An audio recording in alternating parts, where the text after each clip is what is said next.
একজন ইউনিভার্সিটি যিনি ভিপি হয়েছেন তাকে কি ম্যাজিস্ট্রেসি পাওয়ার দেওয়া হয়েছে?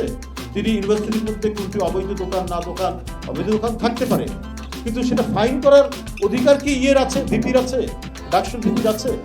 তিনি সেটা ফাইন করে 3,000 টাকা ফাইন করে সেটা আবার নিচ্ছেন পার্টির কি বলে ওটাকে বাইতুল মালের জমা দিচ্ছে। এটা কোনো আইনগত ভিত্তি আছে?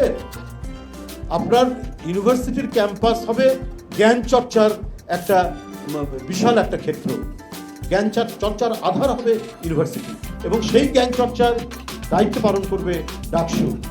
সেই জ্ঞান চর্চায় শিক্ষক ছাত্রদের অংশগ্রহণ থাকবে।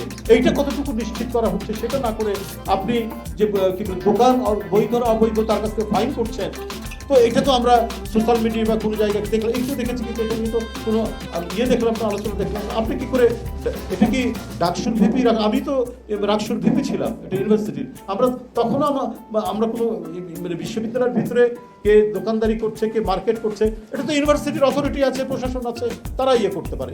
সেখানে ছাত্ররা থেকে বলতে পারে যে এখানে ক্যাম্পাসের যে একটা শান্তিপূর্ণ সমাহিত পরিবেশ আছে এটা বিঘ্নিত হচ্ছে, স্যার এটা আপনি দেখেন।